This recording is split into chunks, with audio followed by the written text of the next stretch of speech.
Hey everybody, welcome to New Zealand's biggest gap year. 365 days, 365 activities all around New Zealand. This is our challenge. Today we are in Wellington and it's quite a relaxing day, so we're going to check out the beautiful Wellington Botanic Garden. Join me at the end of the video when I'm going to go over all the questions you guys had the first time we published it.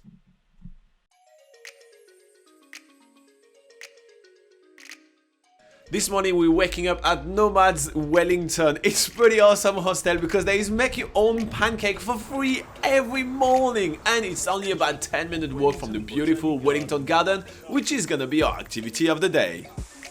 The Wellington Botanic Garden is huge. It's over 26 hectares and there's many different entrances to get to it from the city centre.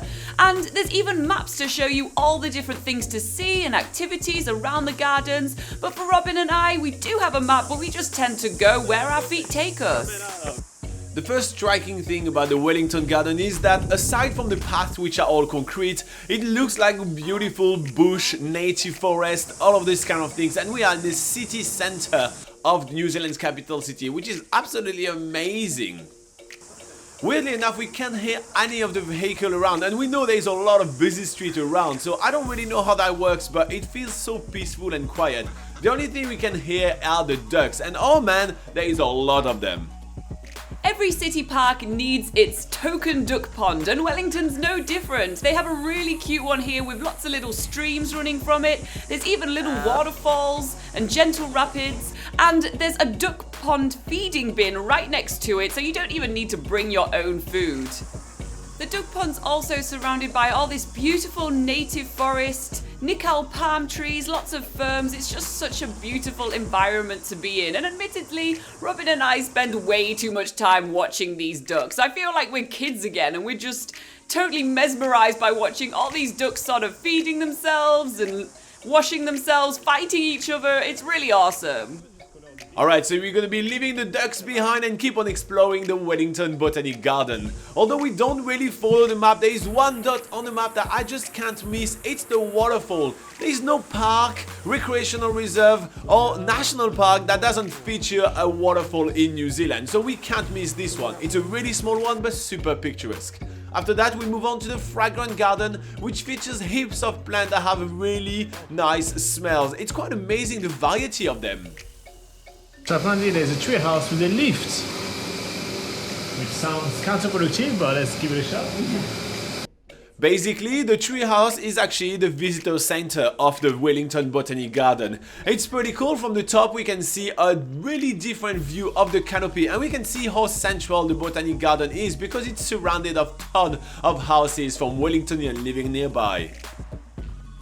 As we climb higher and higher up the Wellington Botanic Garden, we discover the Cable Car Museum of Wellington's historic cable car that's been running for over 100 years, and it's the only public running cable car still going in New Zealand today. So at the top of the cable car is the Cable Car Museum, which is free entry, and it goes through the evolution of Wellington's cable cars throughout the years, starting with some pretty precarious designs where passengers sat on the outside of the cable car. This is cozy to say the least. I definitely prefer the newer designs of the cable cars. There's no way you would have me hanging off the side of this cable car rising up over the top of Wellington City. How they came up with the new cable cart for Wellington. The Cable Car Museum also features some really quaint items of the everyday life of Wellingtonians back in the days. There is also the huge machinery that help operating the cable car, which is full on display. It's quite cool, and there is also some more luxurious cable cars. But we don't hang out in the Cable Car Museum for too long because the Botanic Garden has just so much to offer. So we are quickly back on the track, exploring the area and checking out the wildlife.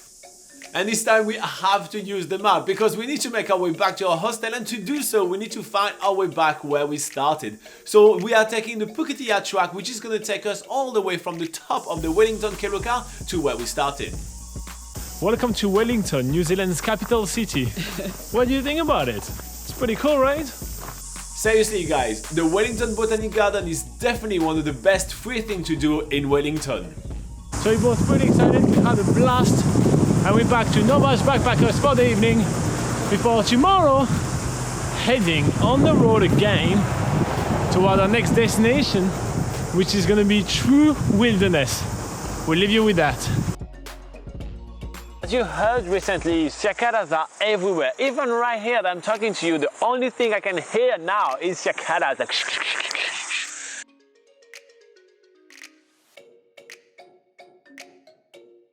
Alright, so definitely a mellow day in New Zealand's capital city, but I hope that you guys enjoyed the video, and it looks like you guys did, even the first time we published it, because all the comments are super positive. I love it. So Kathy's Wanderlust Diaries says, great videos, keep it coming. Jan says, very beautiful garden. It's just like people are so happy. Now Ruth Holman has a bit of a comment from yesteryear, back in the days, and she says, it was so much fun sitting around the outside of the old cable car. The other kids used to stick their feet out in the tunnel to see if they could touch the walls. Definitely not the safety procedures we're using nowadays, isn't it? It's kind of interesting how times have changed. It's the same thing when we see a lot of like the museums and everything, and we see what kind of equipments people had when they were going down like coal mining and all that. It's so interesting how all safety procedures and everything has changed dramatically in the last like few decades. It's so fascinating. Inspectus is nice, but I wish you went a little bit slower in lingering more on the views. Yeah, so we tend to kind of like go fast and try to give you a lot of information. That is true. There is a lot of beautiful videos of the botanic gardens around YouTube, so we try to do something a little bit different, but that's very good feedback, and definitely our newer videos are slightly slower paced for sure, because we've heard you people, we've heard you, and we're trying to do a good mix of informational as well as pretty as well. And then Matthew M says, yes, in New Zealand we pay to see ducks fight. I don't think that's true, but at least that's a funny joke. Alright guys, so that's all the comments we had the first time we published this video. We do love to look at the comments, and I did respond to every single one of those comments when they came over. So if you do have comments of your own, make sure to put them below. If you want to reward all our hard work in a free way, you can hit like and subscribe. In a paid way, you can join us on Patreon and get yourself a lot of amazing perks. And if you're planning a trip to New Zealand, you may want to check out www.nzpocketguide.com. It's New Zealand's largest travel guide. It's free to use, and there's thousands of articles to help you make the most out of your holiday in the country. In the meantime, keep traveling awesome. Join us during one of our Sunday live sessions by getting notifications. It's happening every week. And keep traveling. No, did I say keep traveling awesome? I think I did. Ooh, I lost my train of thought. Bye bye.